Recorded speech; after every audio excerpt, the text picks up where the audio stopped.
Et pourquoi s'intéresse-t-elle à une cible plus jeune? Nous avons mené l'enquête. Longtemps habituée au rang de la première place des premiums, en 2012, Mercedes perd du terrain et se retrouve à la 3e place du podium, derrière BMW et Audi. Souffrant d'une image moins attirante pour la jeunesse, la marque n'a plus le choix. Il faut qu'elle rajeunisse son style pour résister face à la concurrence et peut-être redevenir numéro 1. On a regardé un peu l'image de la marque, surtout en France, et c'est vrai que la marque avait pris un petit coup de vieux. Donc, connaissant le plan de produit qui allait nous arriver en 2012, 2013 et dans les années à venir, on s'est dit qu'il va falloir faire quelque chose. On voulait accentuer la sportivité, la dynamique, l'accessibilité, la jeunesse. Absente d'un segment essentiel, celui des berlines compactes, derrière leur volonté de rajeunir leur image se cache une stratégie de volume. Le rajeunissement de Mercedes tient avant tout au plan de produit, donc avec des véhicules qui sont plus compacts, alors qu'historiquement les Mercedes c'est avant tout des grandes routières, donc à un format supérieur qui ne correspond pas trop au marché français.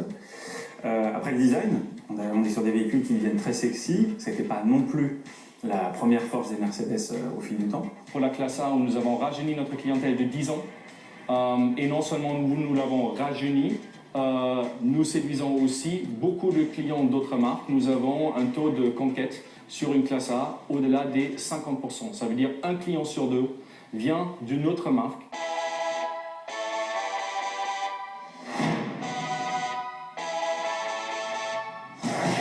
Surfant sur cette réussite, en 2013, c'est au CELA d'entrer en scène, avec comme objectif de conquérir une nouvelle clientèle et de rajeunir l'image de la marque. Donc une CLA, c'est une alternative à un classe A, donc pour l'instant 5 portes uniquement, qui ressemble à une compacte du série 1 ou une A3, mais qui n'a pas d'équivalent sur le marché. Donc on n'a plus besoin de monter sur des véhicules à 60-70 000 € chez Mercedes pour avoir l'image historique Mercedes, à savoir de technophile, d'avant-garde et surtout de sécurité.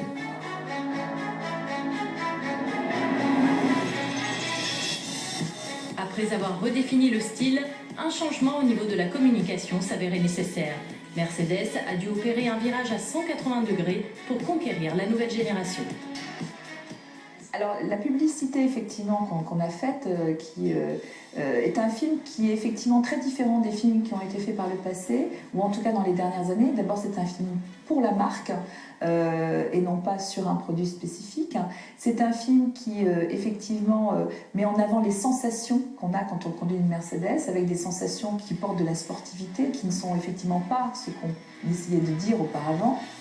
La musique de Kavinsky a été effectivement très importante parce qu'elle a apporté cette dose de, je dirais à la fois de modernité, d'actualité et aussi de dynamisme qui tout d'un coup a fait de ce film un film iconique d'une nouvelle génération finalement pour la marque.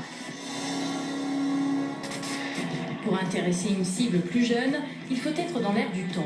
Et ça, le constructeur l'a bien compris. Aujourd'hui, la marque est présente sur tous les réseaux sociaux.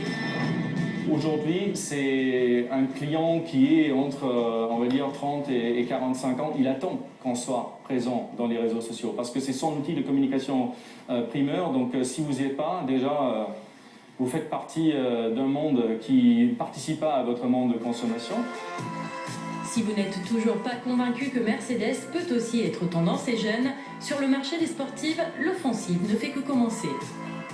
Du côté de la AMG, donc qui est la branche sportive, on a noté depuis quelques années déjà que la marque multipliait les modèles disponibles. Il y a encore une quinzaine d'années, c'était embryonnaire, il y avait 1, 2, voire 3 modèles, c'était rarissime dans la gamme, qui étaient développés ou déclinés en AMG. L'agressivité de la marque, à mon sens plutôt séduisant, et peut faire peur à Audi et BMW, alors que fut un temps, je pense que les deux autres Allemands considéraient que Mercedes n'était plus un problème. BMW et Audi ont de quoi s'inquiéter. Mercedes a réussi un véritable hold-up sur le marché des berlines compactes. Une belle réussite qui leur a permis de rajeunir leur marque et de grossir leur volume. Prochaine étape pour la marque à l'étoile, promouvoir son image sportive en multipliant ses distributeurs AMG. En France, d'ici à 2013, 10 nouveaux Performance Centers devraient voir le jour. Pari réussi donc pour Mercedes qui a désormais toutes les clés en main pour reprendre sa place de leader. Et de retour sur le plateau de Direct Auto, messieurs.